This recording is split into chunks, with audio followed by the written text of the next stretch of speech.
Paper రాసి ఆయన రాత్రిపూట తీసుకొచ్చారు కదా, తెల్లారి మళ్ళీ మీరు తీసుకెళ్లారు కదా. తెల్లారి తీసుకెళ్ళిన కాంక్ష 5వ తారీఖు నుంచి మీరు అరెస్ట్ చేసినామని చెప్తున్న రోజు వరకు Chilukur and Kodad rural police స్టేషన్లు పెట్టారు కదా. మరి మేము ప్రతిరోజు భోజనం తీసుకొచ్చాం కదా, ప్రతిరోజు మేము భోజనం తీసుకొచ్చాం కదా. ఒక్కరోజు మా బిడ్డను చూపించిండ్రు, ఆ బిడ్డను చూసినప్పుడు మా కొడుకు ఏడ్చుకుంటూ కూర్చున్నాడు. కానీ ఆ తర్వాత మేము భోజనం తీసుకెళ్ళింది పోలీసు వాళ్ళే, కానీ మేము ఇస్తే మాకు చూపించలేదు కదా.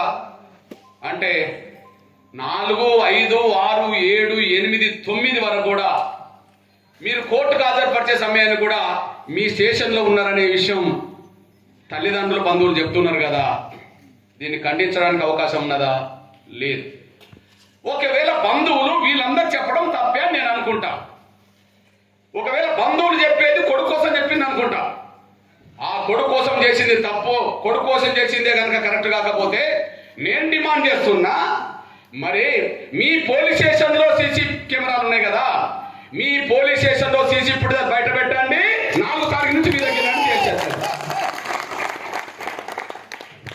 ఏదన్నా నేరం జరిగితే ఈ సీసీ ఫుటేజ్ చూసి మేము అరెస్ట్ చేసినామని అంటారు కదా. పగడాల ప్రవీణ్ అనేటైనా ఒక పాస్టరు ఎక్కడనో చనిపోతే అనుమానాలు ఉన్నాయని చెప్తే హైదరాబాద్ మొదలుకొని రాజమండ్రి చనిపోయే ప్లేస్